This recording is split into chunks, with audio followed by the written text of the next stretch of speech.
Hola a todos, yo soy José Daniel Romero, soy R3 de anestesia de Sonespases y hoy os voy a hablar de la sepsis en el paciente pediátrico a raíz de un artículo que es se trata de una revisión narrativa hablando de este tema, de las últimas evidencias encontradas. Por ponerle un poco de números a esta entidad, a pesar de ser menos prevalente que en el caso de los adultos, aún así se trata de una entidad importante, ya que causa más del 8% del total de ingresos en la UCI pediátrica y es responsable de más de 4,5 millones de muertes al año en todo el mundo, especialmente en países de menor nivel económico.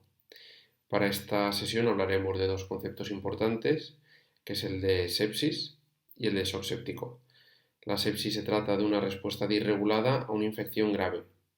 Y el shock séptico es esta sepsis grave que conlleva además una disfunción cardiovascular, objetivada por una hipotensión arterial a pesar de una resucitación con fluidos, o que requiere el inicio de drogas vasoactivas y que además conlleva una hipoperfusión tisular.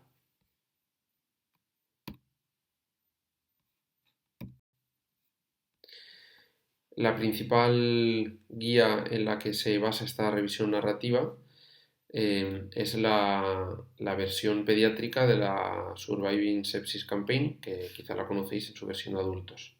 En la versión pediátrica se actualizó por última vez en el año 2020. Aquí tenemos un resumen de las principales recomendaciones que hace y son de especial interés las que se basan en una recomendación de grado fuerte por el grado de evidencia científica en el que se basa. Ahora entraremos en más detalle en varias de ellas. En cuanto a nivel de antibioterapia, se recalca mucho la importancia de iniciar antibioterapia parenteral de amplio espectro en la primera hora desde el diagnóstico de shock séptico y en el caso de sepsis sin shock asociado en las primeras 3 horas desde el diagnóstico. En cuanto al control de la fuente, es también fundamental la retirada de catéteres intravasculares si se confirma que son la causa de la sepsis. En cuanto a la fluidoterapia, si estamos en un entorno en el cual disponemos de acceso a una UCI pediátrica, se recomienda administrar hasta 60 mililitros por kilo de un cristaloide balanceado para la resucitación. Todo ello vigilando signos de sobrecarga hídrica. Y se recomiendan precisamente los cristaloides balanceados porque se ha visto como que otros fluidos como los coloides, por ejemplo los almidones o las gelatinas, aumentan la mortalidad. En cuanto a las drogas vasoactivas, no hay ninguna recomendación que se sustente en una evidencia fuerte y ahora entraré más en detalle, pero se recomienda utilizar adrenalina o noradrenalina por encima de la dopamina, debido a su mejor perfil de seguridad. Y en cuanto a otras terapias, no se recomienda utilizar una insulinoterapia muy agresiva y con ello persiguiendo unos objetivos glucémicos más conservadores. En cuanto al manejo de la sepsis y el shock séptico pediátrico, empezamos por el diagnóstico, recordando que la hipotensión en estos pacientes, en el paciente pediátrico, es un signo tardío de shock. Recordemos que los niños mantienen el gasto cardíaco gracias a aumentos en la frecuencia cardíaca, por lo tanto, si esperamos a una hipotensión, seguramente vamos ya tarde. También se recalca el papel del ácido láctico, ya que es el principal marcador de sepsis, que lo que nos está hablando es de una hipoperfusión. Recordemos que el ácido láctico aparece en caso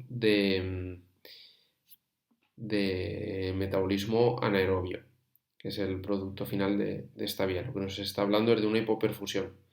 Lo interesante del láctico ya no solo es el diagnóstico, sino que tiene también valor pronóstico, ya que está directamente relacionado con la mortalidad.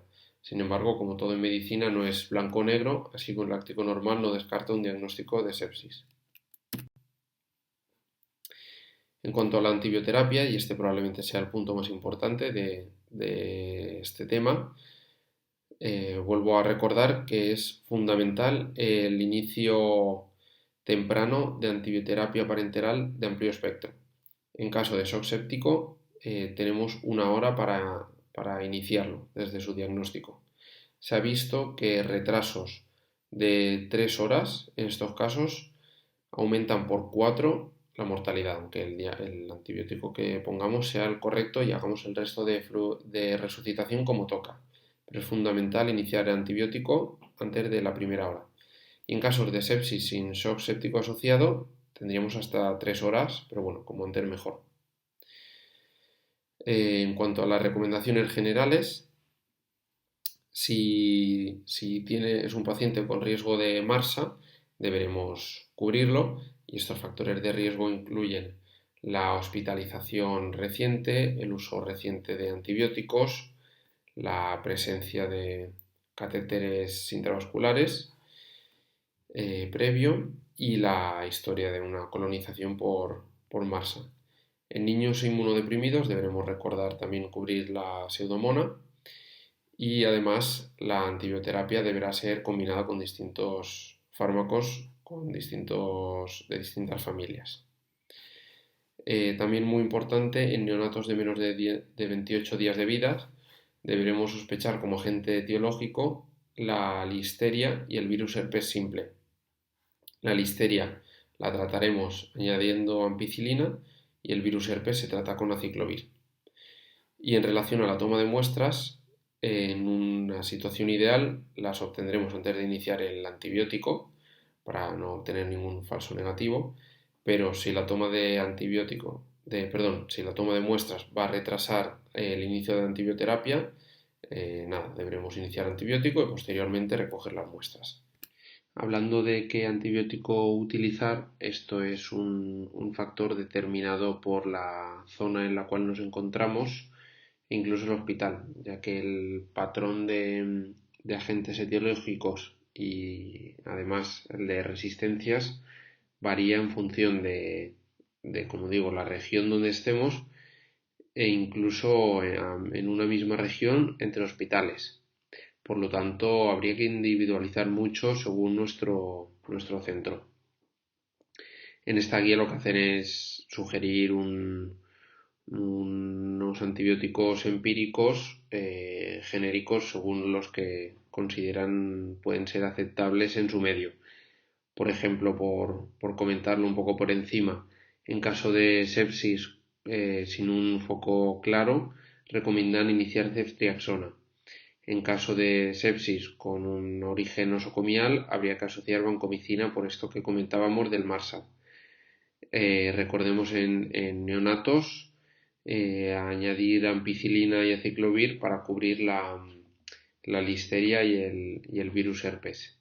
Y luego otros casos, por ejemplo, en caso de foco genitourinario habría que añadir un aminoglucósido como la gentamicina y, por ejemplo, en caso de sospechar una neumonía típica habría que asociar acitromicina. Si sospechamos un shock tóxico estafilocócico, habría que añadir clindamicina. Y esto no es exclusivamente por su acción bacteriostática, sino porque la clindamicina, al unirse a los ribosomas bacterianos, inhibe la síntesis proteica de las mismas y por lo tanto también disminuiría la síntesis de toxina causante de este shock. En cuanto a la fluidoterapia, como ya he comentado, se recomienda iniciar con bolos de 10 a 20 mililitros kilo e incluso llegar hasta los 60 mililitros kilo en una hora en ambientes muy controlados donde tengamos acceso a una UCI pediátrica. Los fluidos que se recomiendan son los cristaloides balanceados, como el Ringer lactato y el plasmalite. Entre uno y otro no se han estudiado cuál es mejor, así que utilizaremos con el que tengamos más experiencia en nuestro centro. Y a igualdad de condiciones, bueno, por ejemplo, nos podemos guiar con que el plasmarite tiene algo más de sodio que el Ringer. Si, por ejemplo, tuviésemos un paciente con una hiponatremia, bueno, pues podemos utilizar un plasmalite. Pero bueno, no se ha observado que ninguno sea mejor que el otro. Y deberemos monitorizar la evolución de nuestro paciente mediante la frecuencia cardíaca, tensión arterial, que deberá ser invasiva y no invasiva también, la evolución del láctico, el relleno capilar, que es muy fácil de hacer y a pie de cama se puede hacer muy fácilmente, la diuresis y signos de sobrecarga hídrica. En cuanto a las drogas vasoactivas, en caso de shock refractario a esta resucitación hídrica, se recomienda el inicio precoz. Esto es tan así que incluso se recomienda iniciar diluida por una vía periférica o una intraósea si la obtención de una vía central retrasa la administración, ya que se ha visto que el principal problema en estos casos es el riesgo de extravasación, que esto ocurre en un 2% aproximadamente de los casos, y el beneficio que podemos obtener es mucho mayor que este riesgo. En cuanto a los fármacos, tenemos en primer lugar la noradrenalina, igual que en los adultos, y en caso de que el shock séptico se acompañe de una disfunción miocárdica, podremos utilizar la adrenalina.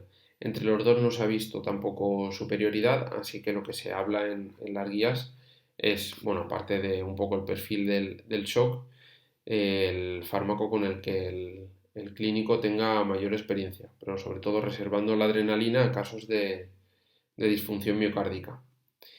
La dopamina estaría en un segundo escalón debido a su peor perfil de seguridad, ya que puede causar hipotensión, puede causar también gangrena por vasoconstricción periférica y tiene un mayor riesgo de arritmias. Y en caso de, pero bueno, aún así se podría contemplar si tuviésemos también una disfunción miocárdica. Y en caso de shock séptico refractario a estas drogas, también podemos asociar otros fármacos como los agonistas del receptor de vasopresina, que son principalmente vasoconstrictores, y la milrinona, que es un inodilatador, es decir, es inotropo positivo y vasodilatador directo, si tenemos evidencia de un bajo gasto cardíaco a pesar de estas drogas. Como objetivos, pues a perseguir, tenemos que buscar una tensión arterial media comprendida entre el percentil 5 y el 50 para su edad, una diuresis correcta y una adecuada perfusión tisular.